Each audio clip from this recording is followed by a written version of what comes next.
I'm Scott Smith. And I'm Nicole Pribino. On Park Update this week, the St. Louis Park Community Foundation hosted its annual Give Back Day. The city recently rolled out some changes to its recycling service, making some new items recyclable. And Hennepin County continues receiving comments on the Southwest LRT Draft Environmental Impact Statement, or DEIS, through December 11th. These top stories and more just ahead on Park Update.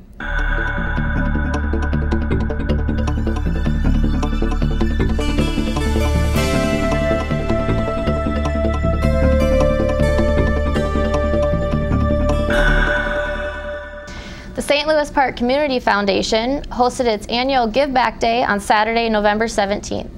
The event was held at the Park Tavern and featured free pizza and free bowling for kids. A total of $20,000 was donated to 11 different community groups.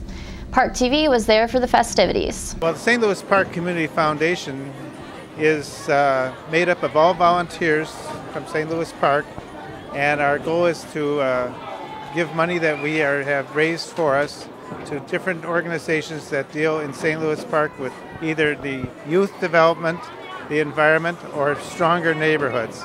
Organizations that received grants were the Bridge, Children First, St. Louis Park Parks and Recreation, the Meadowbrook Collaborative, STEP, Treehouse, Wayside House, St. Louis Park Friends of the Arts, Cornerstone, Parktacular, and Friends of the St. Louis Park Library. Giving also took center stage on Thursday, November 15th during the annual Give to the Max Day. On this day, Minnesotans were asked to give as much as they could to their favorite nonprofits and schools. More than $16 million was raised over the 24-hour period, smashing previous state and national records for charitable giving. The St. Louis Park Public Schools Foundation and St. Louis Park Emergency Program, or STEP, were two of the big local winners, bringing in nearly $80,000 combined. Registration for the STEP Holiday Program continues through Thursday, December 13th. St. Louis Park households can register during their food shelf appointments or during walk-in times. All households must bring address verification as well as verification for all children in the household, such as birth certificates or school verification. For questions about registration, call STEP at 952-925-4899, extension 13. Also, STEP is seeking donations, new toys for children from birth to age 10, and $10 Target gift cards for children's ages 11 to 18. The organization is also seeking volunteers to sort and distribute toys from STEP's Toy Shop December 17th through 20th. For more information on donations and volunteer opportunities, contact Volunteer Coordinator Julie Juergens at 952-925-4899, extension 14. Well, it won't be long until snow starts piling up on St. Louis Park streets, and that means winter parking bans will be going into effect. Parking is banned automatically anytime snowfall reaches 3 inches. To stay up to date on winter parking bans, as well as other St. Louis Park notices, be sure you sign up for Park Alert. Park Alert is the city's citizen notification service that provides alerts on emergencies and other city services and events. You can receive alerts via cell phone, email, and even text message. Go to stlouispark.org and click on Park Alert to sign up. The Hennepin County Board of Commissioners is seeking applicants from the community to fill positions on 7 citizen advisory boards. You can view complete descriptions of the openings on the city website, stlouispark.org. Just click on I Want To, then click Volunteer. The deadline to apply is December 31st. The City of St. Louis Park is now accepting applications for ParkTV communications intern positions. Interns provide production and operation assistance for the city's ParkTV channels and provide quality customer service and communications. The ParkTV internship program offers several different tracks: news reporting, sports reporting, producing, videography, and promotions.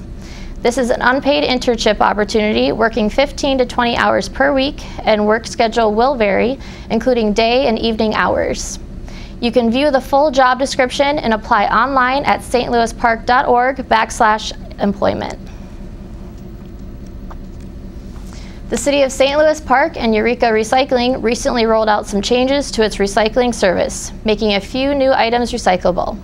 Those items are plastic cups and containers, such as yogurt and fruit cups, margarine, cottage cheese, and other tubs, produce, deli, and takeout containers, and plastic packaging, such as clear packaging from toys and electronics. For more information on local recycling, go to eurekarecycling.org or stlouispark.org. Speaking of recycling, did you know you can recycle unwanted holiday lights rather than throw them away?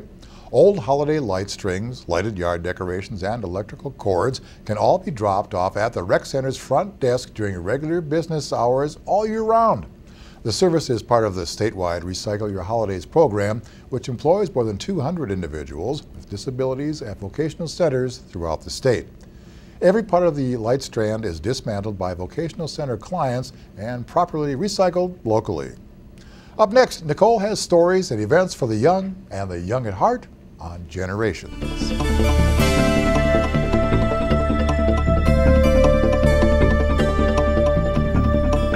Seniors can explore an amazing life of musician Johnny Mercer, learning more about how he developed his extraordinary talent for songwriting and gave us songs that are performed and loved worldwide today.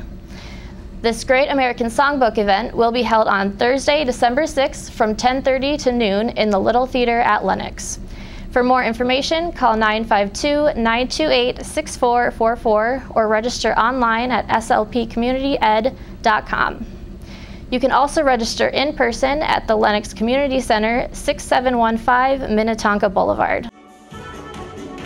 The St. Louis Park Senior Program is hosting the Park Spanish Immersion Baile Folklorico dance on Friday, December 7th from 2 to 4 p.m. in the Lenox Gym. Students in grades 2 through 5 will perform 7 lively and spirited dances from Spanish-speaking countries. The dancers will be fully costumed in attire appropriate to the culture of each dance. This event will be free and include a small reception afterward. Here's a chance to brighten a local senior's holiday who is alone by being a Santa to a senior. Go to Lenox and take a name tag off of the tree and purchase the gift items on the tag and return the gift with the name tag attached to the Lenox office, room 104 by Friday, December 7th. The volunteer committee is sponsoring the project in collaboration with Home Instead Senior Care. For more information, call 952-928-6444. In City Council news, the Council is preparing to make its formal comment on the Southwest Light Rail Draft Environmental Impact Statement, or DEIS. The document states that rerouting freight rail in St. Louis Park is preferred to co-locating the freight rail and light rail. A draft for the city's comments shows the city believes the DEIS is inadequate and not fully backed by data. The city instead wants to see co-location get a closer look. Council will look at a revised draft of comments and vote to approve them at meetings later this month. For more information on the Southwest Light Rail project, visit the city's website, stlouispark.org or southwesttransitway.org. In other council news, council members are expected to approve construction of a new Highway 7 bridge over Louisiana Avenue. On Monday, Council was presented with the latest update of the plan during a study session and was generally supportive.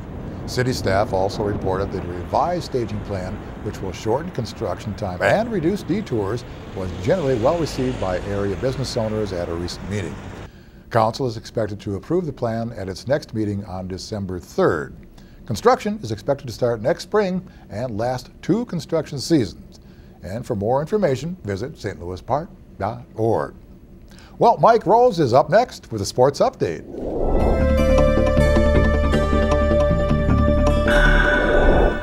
A three-peat wasn't in the cards for Park High's Catherine Ostrom at the State Girls Swimming Meet held November 15th to 17th.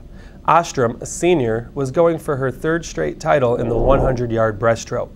However, she had to settle for 3rd in the race, which was won by an Albert Lee 9th grader in state record time. Ostrom also took 3rd in the 200-yard individual medley.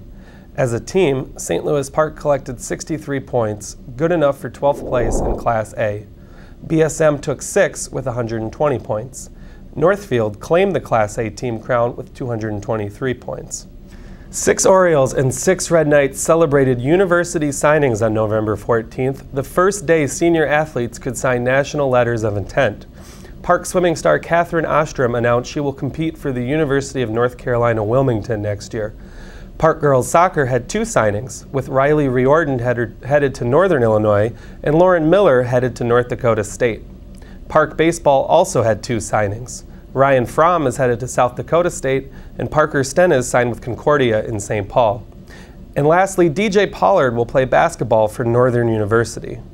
For BSM, boys hockey standouts Grant Bessie and Dan Lebowski picked Wisconsin and Colorado College, respectively. Girls soccer player Dana Buckhorn is headed to the University of Vermont. Bailey Forcier will play lacrosse at George Washington University. Girls hockey player Liv Halverson picked Providence College. And Jared Oftedal will wrestle at St. Cloud State.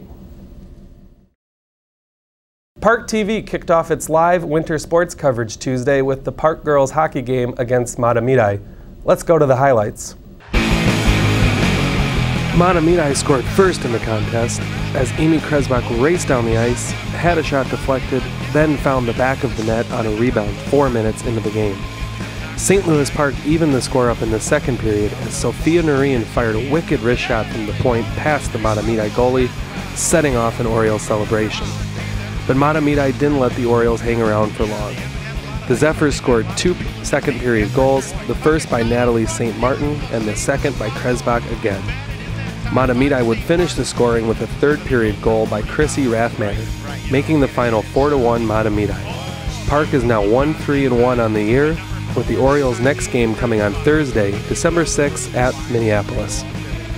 Be sure to go to parktv.org and click on Local Sports and Events for a schedule of upcoming live games.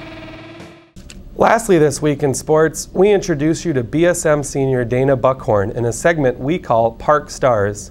Park Stars highlights Oriole and Red Knight students who excel at sports and in the classroom. Buckhorn scored the game-winning goal for BSM in the girls' soccer state title game earlier this month. ParkTV caught up with Buckhorn to talk about what it was like to be the hero and to find out what's next for the soccer star.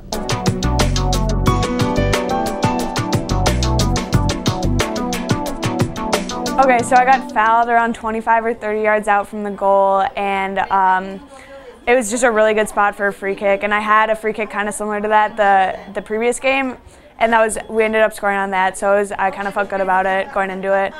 And then Kelly Panic, who is someone I've played with for like 5 years now, came up to me and she was like, all right, like you can do this, like what are you gonna do?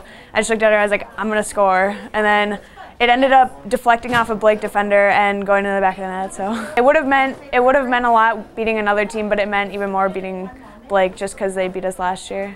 I'm gonna play soccer at the University of Vermont next year, so. Do you know what you'd like to study maybe? I don't know, I mean, I'm still undecided. Maybe something with like communications, but not really sure. Want to nominate your own Park Star? Just email parktv@stlouispark.org with the name of a local athlete and a few words about why he or she should be recognized. I'm Mike Rose, and that's your sports update in the park.